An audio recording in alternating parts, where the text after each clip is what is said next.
In this video we will run through the survey as part of FORRT. This survey has two real goals. One of them is to give some feedback to those that complete it with resources and tutorials that can be used to help incorporate or continue to incorporate principles and teachings of openness and reproducibility within courses.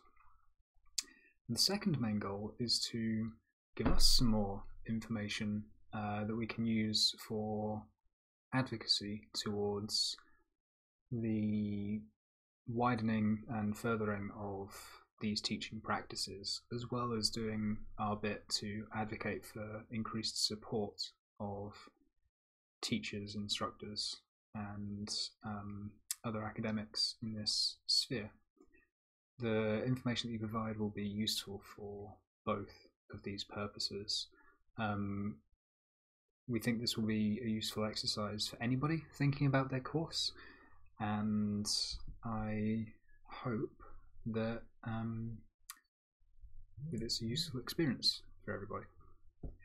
Okay, so we will run through this using a hypothetical example that I'll loosely base around a course that I've delivered. The first page is a consent form that I won't go into too much now.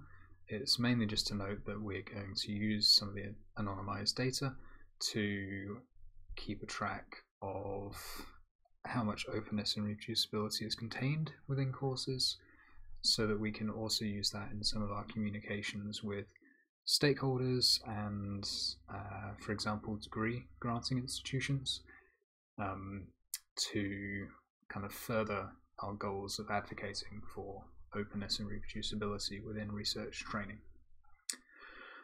Okay, so we will consent to this after having read it extremely carefully, of course. Second page on the survey is more information about FORRT itself and our rationale for starting FORRT. So I won't simply read out all of this. In a previous video, either myself or Flavia or both will give a good overview of FORRT, its purpose, how we hope to help the teachers and instructors with this. Okay. At the bottom of this page there's several resources that might be useful to you. One of them is the FORRT manuscript. That's a longer form introduction to FORRT, both the purpose, both the social justice element, the open science element, the integration of openness and reproducibility, not only in the content that's taught, but in the way that the research content is delivered, in terms of treating teaching materials like any other academic product as one that can be valued and shared within and outside of the research community. Okay. There's also a link to the FORRT website, as well as the onboarding process for any of you lovely people that want to join us in our mission and to work towards making FORRT a really useful tool for people. Okay, advert done. We'll ask for some general information. So I work at the University of Oxford. Can't type and talk very well. I won't fill in all of these because that would be extremely tedious for people to watch. We also ask for a job description because teaching will be, I guess, more or less expected depending on the position, maybe more or less a core aspect of, I'm currently a postdoc, so we'll go for that. We also ask how long whoever's completing this about their course has been teaching and mentoring within higher education. Okay, so we treat teaching in this case as more delivering of courses, lectures, seminars, and so on. Mentoring could mean a number of things. The simplest option for mentoring is, for example, the supervision of research students at the undergraduate, master's, or graduate level, for example, in their research projects. It could also be wider mentoring that's outside of that. We're quite broad by that, but in general, if you provide some kind of mentorship to students that's around openness, reproducibility, this would be a good place. One of the core reasons that we included this is because it's not only teaching that students get a core aspect of their research training, it's also the mentoring, particularly through research projects, but also elsewhere. And it was really important for us to include this within FORRTs in general. You will be prompted if some of the questions are unanswered. You can still leave them blank if needed. The more information, the better for us, but that's all fine. I'm going to continue without answering just to proceed through. To give a full example, I'm going to go through teaching and mentoring.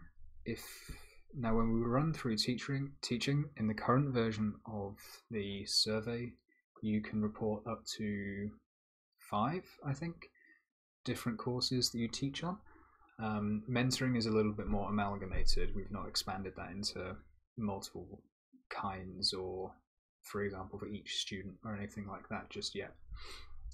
Okay, so we'll go for teaching and mentoring. So we'd be asked to put in a bit of information. So I've done some teaching in psychology, and the course in particular was, let's just call it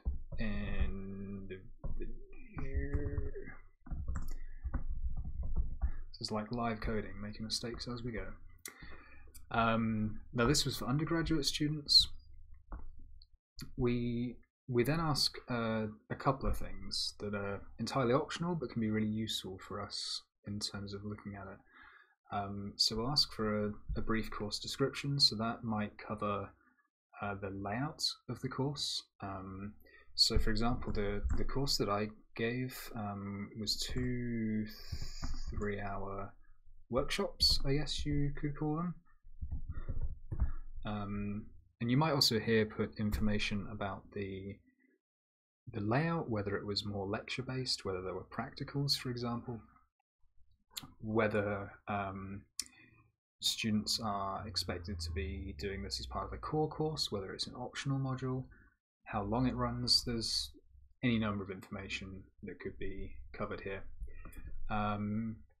Topics covered can be as broad or as specific as you like. We'll ask very specific questions about the open and reproducible aspects that are core to FORRTs in our kind of clusters. But in here that can also be useful. So for example, mostly in this course I talked about stress, but I also talked a little bit about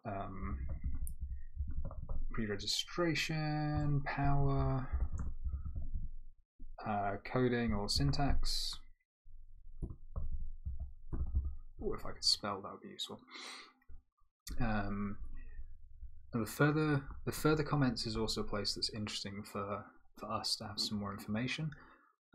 So this could be broader about the context of the course. For example, the course that I taught, I had an awful lot of freedom to be able to adapt the previous material. So initially it was broadly about stress, randomized control trials, and one of the assignments was set up as a kind of randomized control trial so that the students would collect some data and then analyze it at the end. Now I adapted that quite a lot, mainly because I wanted to very enthusiastically let them know more about pre-registration and open science and the importance of power and coding and things like that within projects, largely because the term or the semester afterwards they'd be starting their final year research projects, so I felt it was really important to cover some of these research aspects. Whereas in other courses it might be the case that people have less of a choice and we think that would be useful information for us to have here. You can put as much or as little information as you like. Obviously, the more information you give us, the more information we'll have, and it's just a good way to give a background on the course. Okay, so a little bit of information here. We've set up the survey to follow the 7 clusters that we put together within FORRTs. Now, they were put together from a kind of informal literature review that we felt covered broadly the aspects of open and reproducible research, kind of separated into broad areas. We'll go through each of them. Within each one, there's kind of subclusters or content areas that cover some more specific things. What we'll be asking within the survey is, for each subcluster or content area, several things. So the first is essentially whether it's taught, and that can give us an indication of whether students are expected to engage with that material, whether it's more optional, or whether it's just not involved at all in the course. We'll also ask about the degree to which students interact with the course. Now, that typically means the difference between sort of having, for example, the knowledge level that we talk about. Students engage with that concept, that material. So, for example, they might be told about pre-registration, but they don't necessarily engage with it or run a pre-registered study, for example. We then have practice, so that might be, for example, in a workshop or a seminar series where students engage with that particular practice. So, for example, they might run a replication study as part of a seminar. Now that gives practice. They've actually engaged with it quite a bit, and our kind of maximum level above that is really that the students have used that practice within a research project. Usually this might refer to a final year research project. It could also refer to a project within a shorter course. But the important thing is that the students really have to engage in that aspect of research, usually outside of a more kind of canned example. And finally, for each cluster, we'll ask if you want to receive any further information about it. What we have on the very, very final page is a feedback page, and for each of the clusters and subclusters that you want some more information about, we'll have a collection of resources that you'll be able to find that may be useful in terms of expanding your own knowledge on that area, but also in terms of resources that you can bring to your students. In future, that's also going to include the pedagogies that really FORRT is built around and will incorporate much, much more of. Now, these pedagogies will allow researchers to take, for example, existing teaching materials and adapt or borrow, reuse those materials and plug them into their own teaching in order to help support the onboarding of that particular process within their teaching, and hopefully reduce some of the burden and mean that instructors that are interested in doing this don't have to do it from scratch. That's kind of what we're all about, is trying to help our teachers. And you can also hover over most of the information to find out a little bit more where it's less clear. Okay. Now, the first cluster is surrounding sort of knowledge around the reproducibility crisis, credibility revolution, many other things that we could call it. Now, this could cover a lot of content. We've broadly split it up into 6 areas. Now, to bring it back very briefly to the questions that we're asking. So we're asking about the degree to which each content area is prescribed to the students. Now, we've called that informal and formal for the purposes of this, with the idea that more informal is kind of closer to a more optional course, whereas formal would be more that the students are actually assessed on this principle in some way. And we also talk about the degree to which students interact with the content area. So again, whether it's knowledge, whether we're trying to impart the understanding about that particular principle to students, or whether they practice it, or whether they apply that practice within a research project. You can also choose a none or a not included for both of these if it's just not in the course at all. If you're unsure, also feel free to go for don't know. That's perfectly fine. If you want to find out more, again, hit yes or no here. So the 6 subclusters that we came up with for this was surrounding the general history of the crisis and the revolution, which is quite broad but can give a lot of background. The distinction between exploratory and confirmatory analyses, we talk about that a little bit in terms of pre-registration, I guess, as well. If you have gone to the pre-registration Introduction to Open Science workshop, you'll have already seen my face quite a bit too much. Talk about questionable research practices, their prevalence, what can be done about them. Talk about proposed initiatives to improve research practices, ongoing debates, is there really a replication crisis, Bayesian versus frequentist, lots of things could come under this, and also the ethical considerations. Now, one thing that we've included for each of the clusters is an optional feedback box here.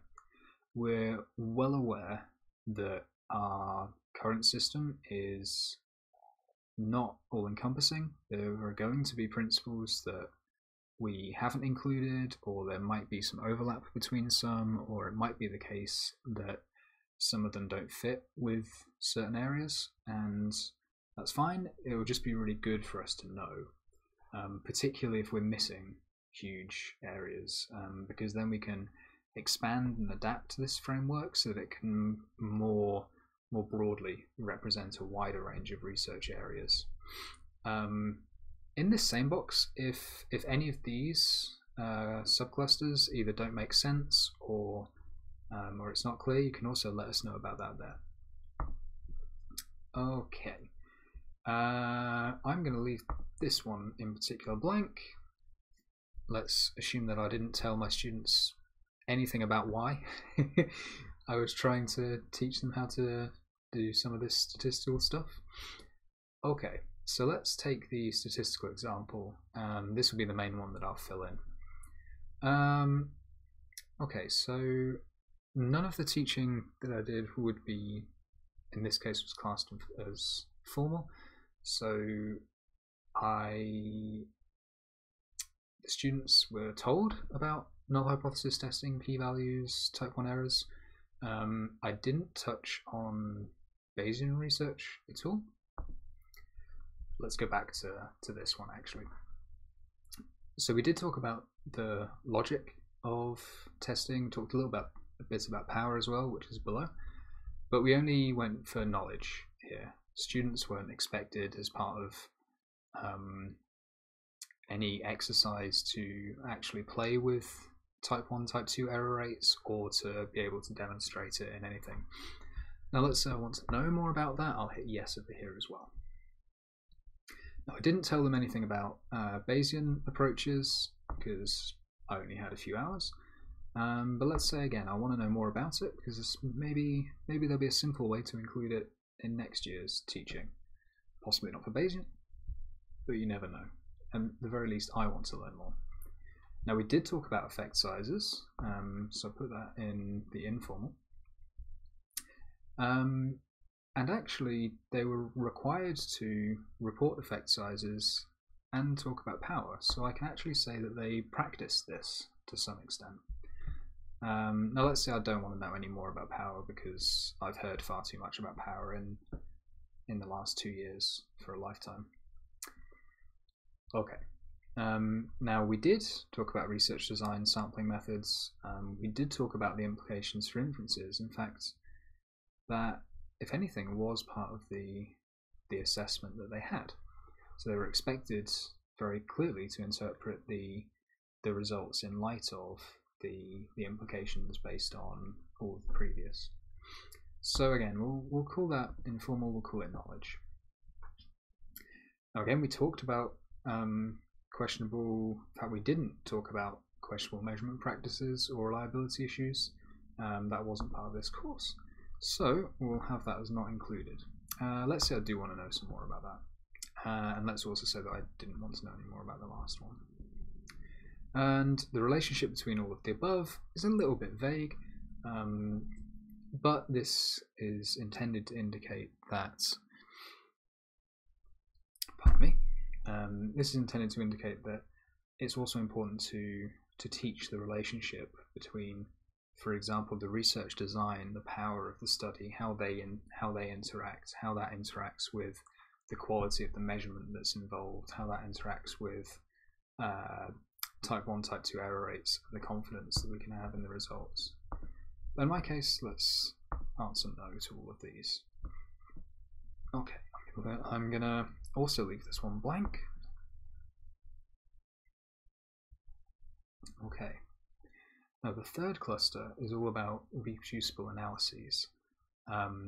So that's more about using scripted analytic pipelines, usually in some kind of coding or programming software, as opposed to user interfaces solely. So our first principle here, strengths of reproducible pipelines, is kind of broadly that there's some teaching about why it's useful to use some kind of reproducible pipeline instead of, for example, a standard point and click. Now in the course that I delivered, in my ideal world, I'd have loved to teach some programming, but there wasn't time. The students did have some experience with SPSS, so I thought I'd build on that. They hadn't used syntax before, so I thought introducing them to the SPSS syntax would be a useful exercise. So in that case, I quite explicitly told them a lot about it. The use of this was talked about informally. It wasn't formal because it wasn't included in any kind of assessment, and this is a kind of optional part-time course as opposed to being part of a more core curricular that every student has to be involved in. So we're going to treat that as an informal. Now they didn't have to write about it in any kind of assignment. They did have to practice the reproducible pipeline. They were expected to put together some code in class, and then they were given data at a later time to actually use. So we'd count that as practice. Now we also talked about scripted analysis compared with user interfaces. It's kind of similar to the above, and again, they were asked to practice with that. We'll answer no to indicating to wanting to see some of this in the feedback because I'm happy with what I included. Data wrangling. So data wrangling broadly we describe as the process by which data is manipulated into formats so that it's actually usable for analyses. So that could involve removing outliers, calculating sum scores, all of the kind of data processing that isn't strictly the analysis, but is kind of everything that comes before. So in that case, that actually wasn't included in the course. They were provided with fairly canned data sets, so I'm going to call that not included. But maybe I want to hear more about it in the feedback, so I'll click yes to that. Now, they did do some programming data analysis, that was included.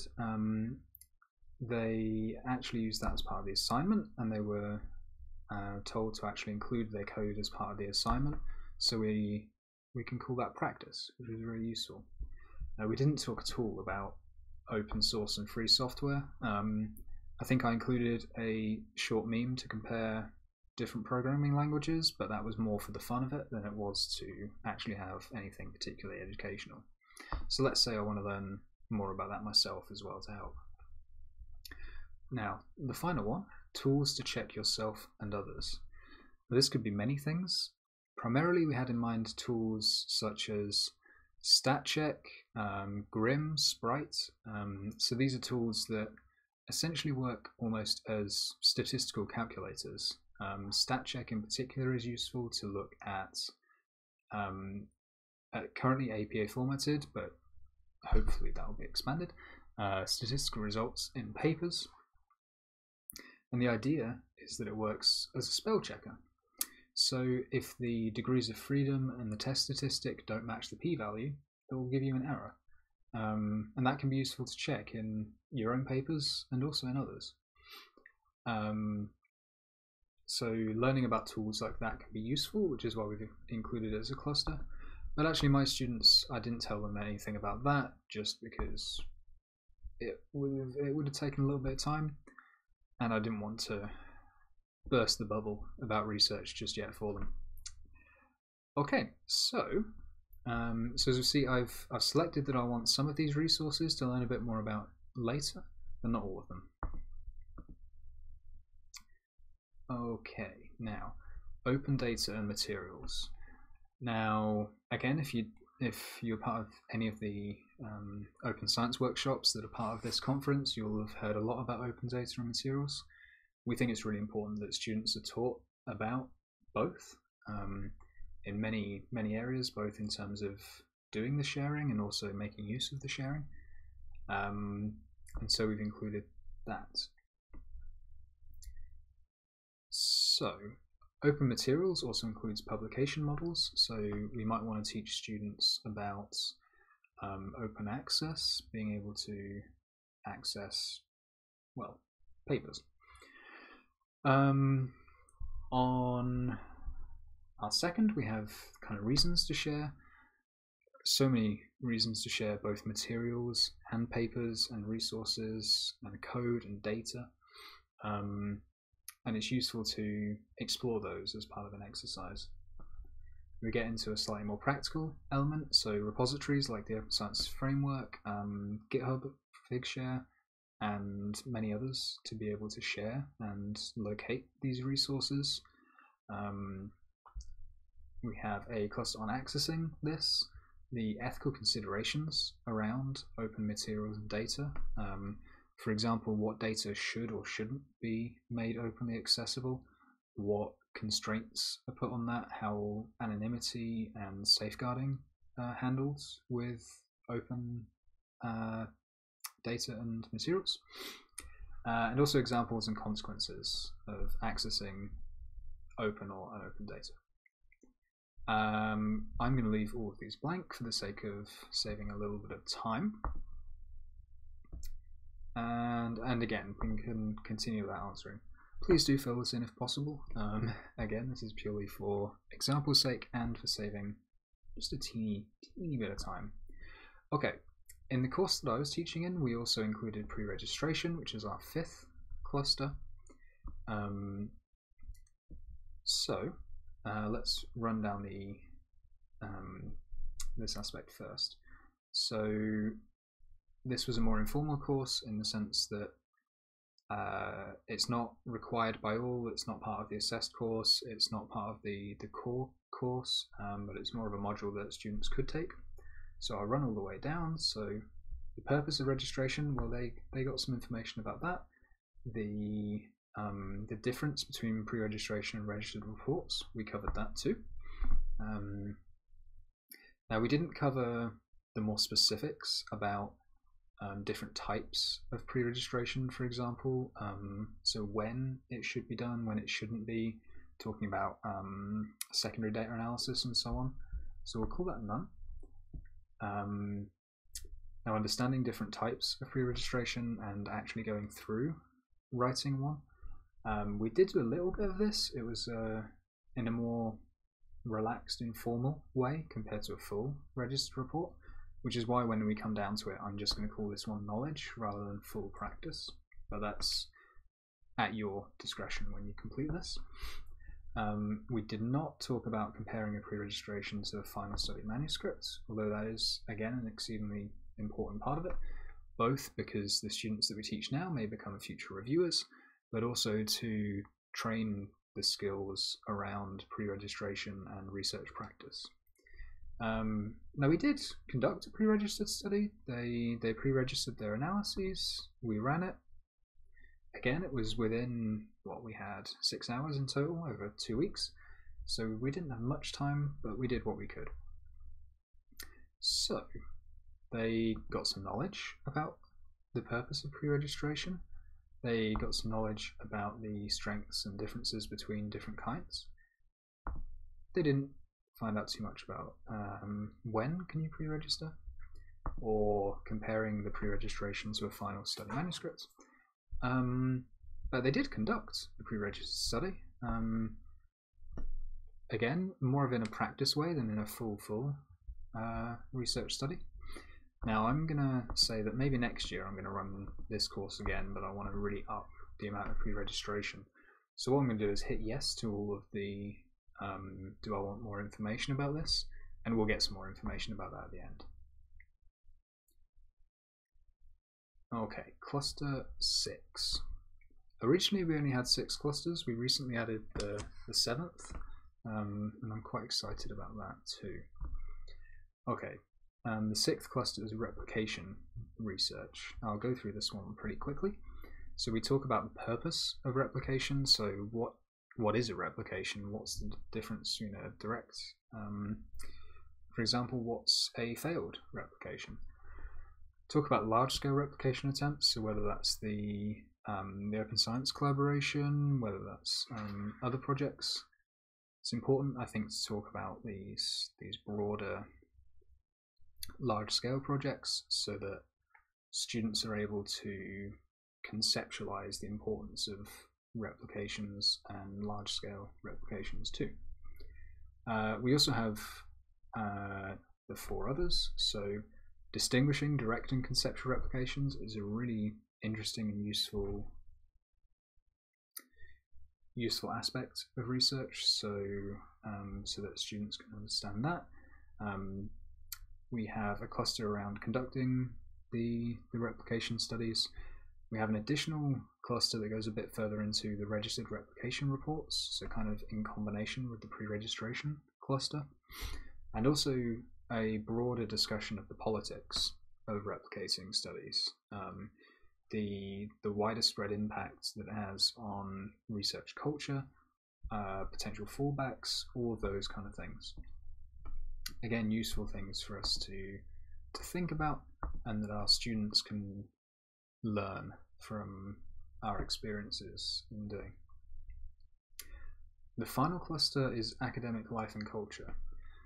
One of the tenets of FORRT is we can only really judge the quality of our teaching by how much we teach the process of research as much as we teach the output of research. A huge part of the process of research is the academic life and culture that research is contained within. So if students are more able to understand, for example, the incentives in academia, the different types of academic positions, and the general structure of academia, as we've included here, then hopefully they'll be more able to understand the landscape in which all of the other clusters kind of coexist.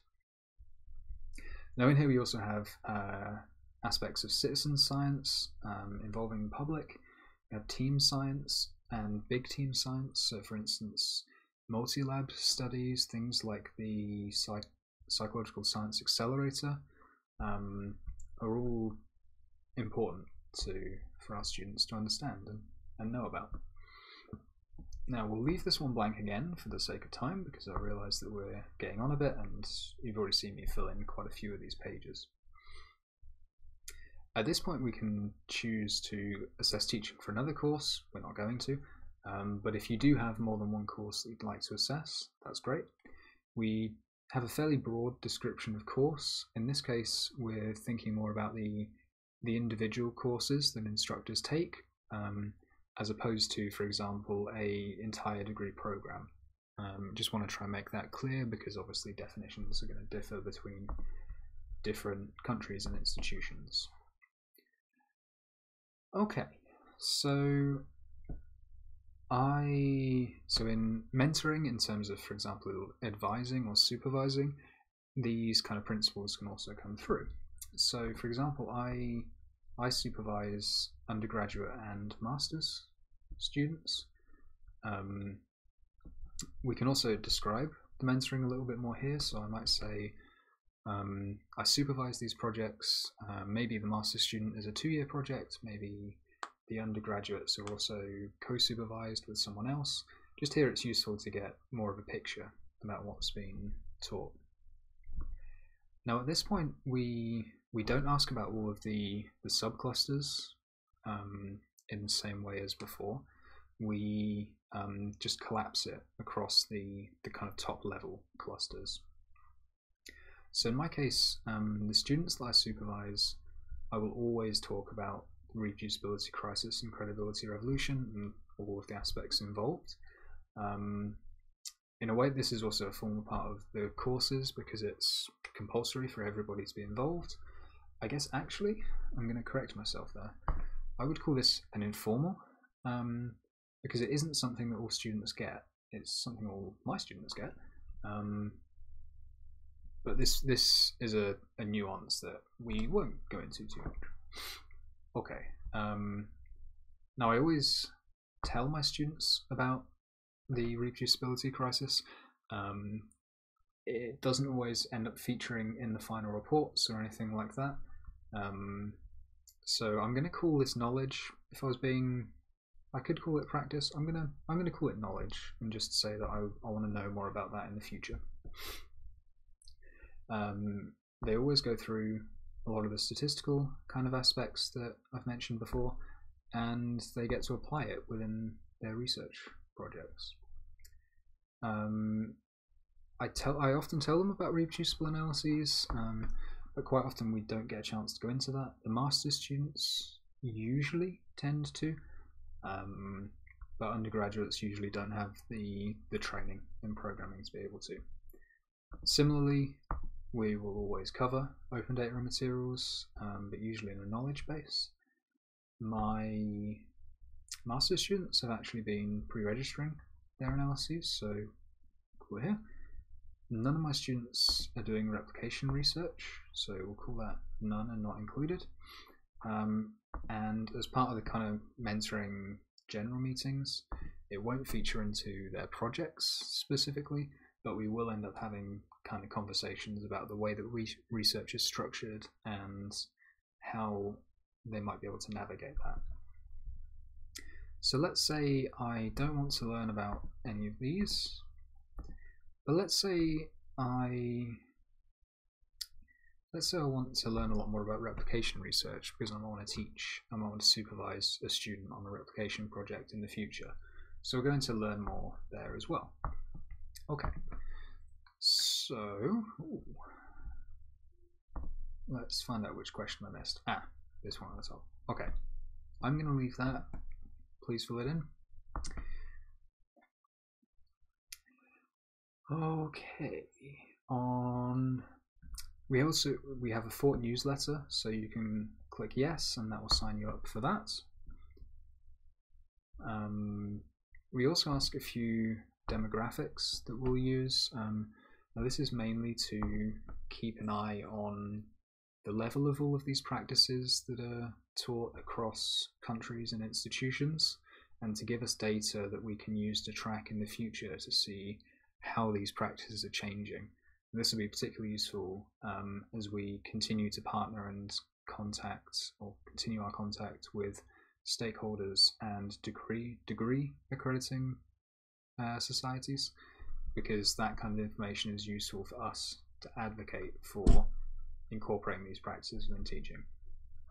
We have a bunch of general demographic kind of information, so we'll jump through that. If you have any further thoughts on your teaching, then please do add them at the end. So if your course was developed, or if you made it from scratch, if you're able to share resources, if there's any links to resources that you have here, that would be awesome. FORRT will be collating pedagogies, so teaching materials, teaching experiences that other instructors can learn from, adapt and reuse. So this is also a good place to mention those. Okay. Now we have a feedback page. So based on your responses to the I would like to hear more about this, this final page has a collection of useful links, resources, tutorials that you can go through to help to understand these concepts more, and maybe to bring them into your teaching as well. In the future, this will also include the pedagogies, as I've said, so that it will also have the teaching resources that can be adapted. So here we have some information from the conceptual and statistical knowledge cluster on all of the aspects that I clicked that I wanted to find out more. You'll note that we have, so that was the first and second cluster, but we don't have any for the clusters that I didn't want to read more about. Now we can also scroll down to replication research. So it's been a little while since we were there, but you'll notice that when I went through it for my courses, I clicked that I didn't want any information about these, but for mentoring I did. Now when you click it for mentoring, it will give you all of the subclusters. So I've got a lot of information here about the purposes of pre-registration, registered reports, what can I pre-register, understanding, conducting a pre-registration, and so on. And we also have resources for everything else. So you can save this page, copy and paste it into a document so that you have it. You can also find a lot of these resources on the FORRT website in order to help integrate them within your own research training. Now that is the end of the survey. Be careful that if you do want any of these resources to get them straight away, just in case you can't get them after hitting complete. On the thank you page, you can also again find the preprint, the website, and the onboarding process if you would like to join FORRT. So just to finish this video, I want to say thank you for putting up with me for a whole 40 odd minutes. I hope that the survey tool is a useful one for you to run through. I think there's a lot of useful resources at the end that you can learn from and kind of use some of their information to incorporate within your teaching and to share with your students. And I've personally found this a useful way to reflect on my own teaching and what I do and don't include. Again, not in any kind of judgmental or this should be done in any particular way, but more as a kind of reflective exercise. I hope this was useful, and I may see you in another one of these videos soon. Thank you for joining.